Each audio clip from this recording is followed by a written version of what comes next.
As the ongoing NSA revelations yield more information about the government's secret spying program, the man who leaked the story, Edward Snowden, has been thrust into the spotlight.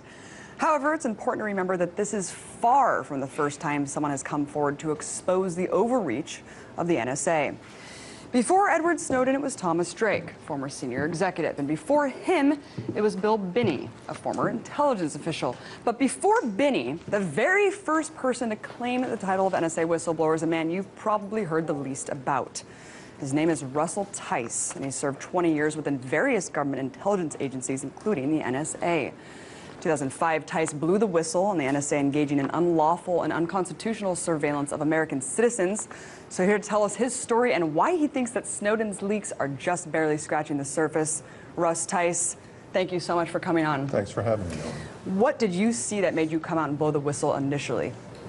Well, the first thing I saw was, I'm a satellite system specialist, so with the things that I was doing with satellites, I found out sort of inadvertently that American citizens were being spied upon by our space capabilities. So that was my first sort of heads up into what was going on, and I was just shocked because NSA was not supposed to do this.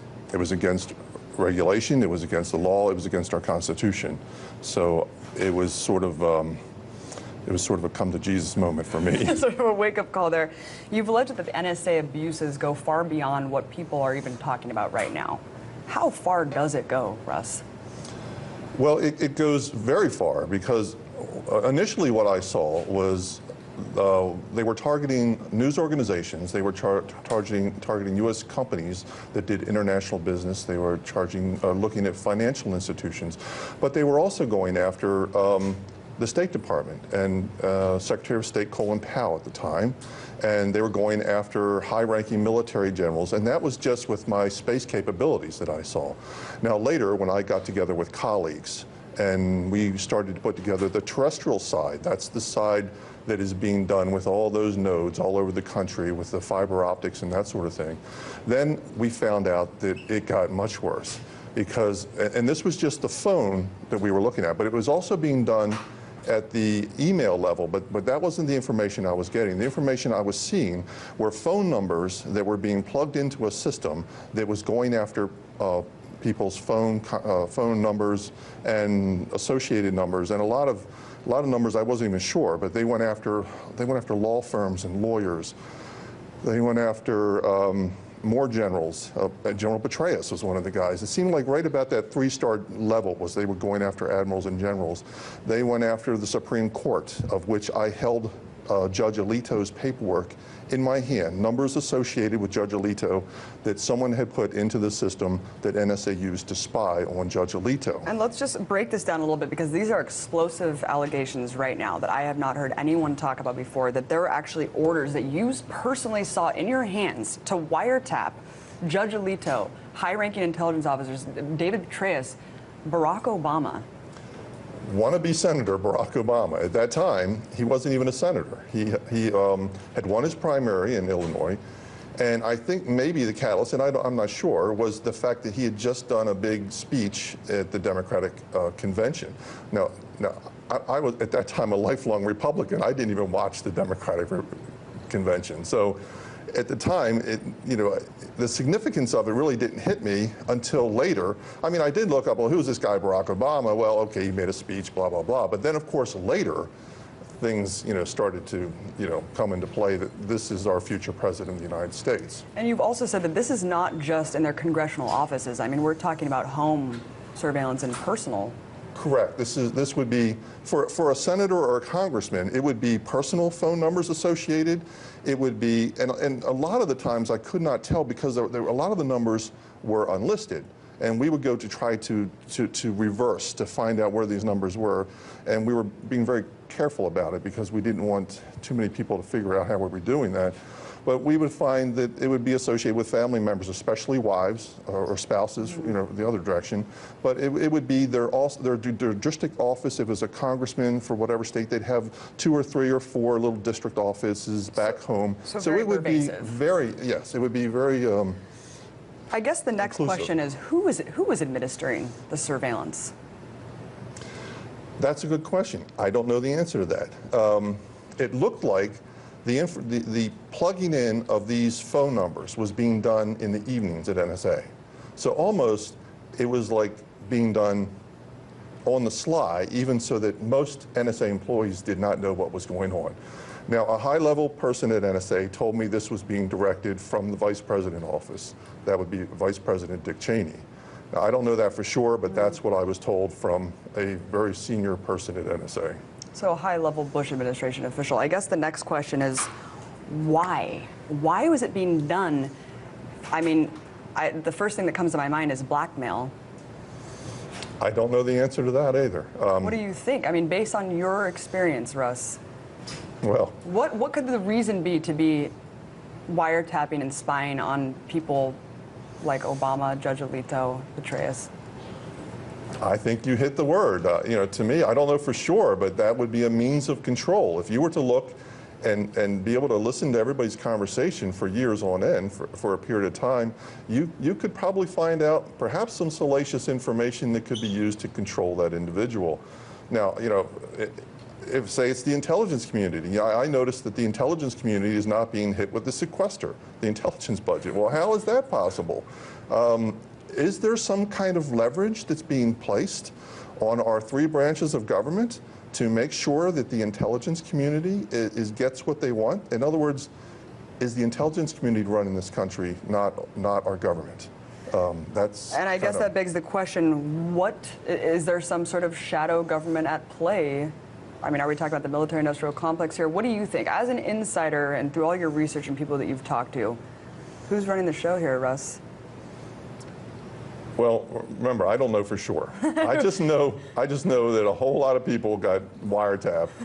But if I had to guess, I would say it's the upper echelon of the intelligence community that is running this show. And it makes me wonder, people like Dick Cheney, I mean, are they still working behind the scenes? We know that these people have been working behind the administration and behind the scenes for decades. I mean, Kissinger, all these people, they're kind of, who knows? I mean, do you think that they're still vetting people like Obama, you know, to get in the positions that he's in?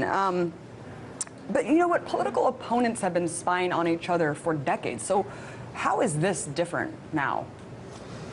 Well, what's different about this is this is at the Orwellian scale. This is the everything scale. This isn't just Richard Nixon going after a few, you know, enemies list. This is everybody and everything. And now NSA, excuse me, NSA is literally tapping every communication, every digital communication in this country. Content, not just the metadata, the content. And when they're saying, well, it's not that far, once again, they are lying. They continue to lie about the full capability. Right. What's your response to Obama consistently saying we're not doing that? The previous president in April of 2004, you know, condescendingly pointed at a camera and said, we only do such things with a court order. Now, I did not know at the time that the president was lying because I did not know how high up, you know, that went. But now we know President Bush was lying, you know, blatantly to the American people. So now President Obama is lying to the American people. Is it because he's being controlled? I don't know. But I certainly know when he was candidate Obama, even though I was a Republican and I heard that he wanted to stop these things and he was going to make sure that we didn't have national security letters just willy-nilly and NSA, I was for Obama, even though I was a conservative. I can't trust anything. I mean, all these politicians just seem like actors. I mean, I call DC Hollywood for ugly people. You can't ever tell what these people really think. But I wanted to go into the media because, really, why do you think the media is in a frenzy over Snowden's allegations? Really, you came out 8 years ago and said almost the same thing, except on a smaller scale, Russ. And really, you've been censored. Tell us your story about trying to get this information out as well. Well, I mean, as I was trying to get the news out, and I was trying to, with Snowden coming out, I figured now was the time to try to tell the rest of the story. Because I've been holding on to this for a long time. And when I went on Keith Urban's show 4.5 years ago, I decided I was going to tell the media that NSA was going after journalists and news organizations, and there seemed to be no interest whatsoever from the media that I was telling that NSA was going after you. So they either considered me a liar, or they considered me, NSA's, oh, this guy must be crazy, or there must be some other interest that was making sure the media was not covering this. Now, I don't know what that is, but I know that it was not getting much coverage. So I figured with the Snowden thing, and the difference with Snowden is he has tangible evidence. He has paper. Now, because he has paper and it has classifications, they are after him because he has the tangible proof of what I've said in the past. It's easy to dismiss me when it's my words, and you just say, well, that guy's a lying or crazy liar. But now we have the proof that what I've said in the past is true. And they want Snowden bad because he's now codified the truth of what is going on with the National Security Agency. You've said that we are living in a police state right now. Why? Well, I sort of consider this sort of a light police state because they're hiding the fact that it's a police state. I mean, the fact that they can literally go into all of our communications, all our digital communications. The fact that, it's been disclosed recently that the post office is now doing a cover on every tangible letter that goes to the post office. They're taking a picture of everything. They're looking at the return address, and they're looking at the main address of who's mailing something, and that is also being digitally stored. So every means of communication in this country, everything is being watched by the federal government, and that is Orwellian, and that is a trademark of a police state. Thank you so much. We're going to have to wrap it up now. A lot more to be said. Russ, I'm glad you're in town. I'll have to get you on again soon. Russ Tice, original NSA whistleblower. Thank you.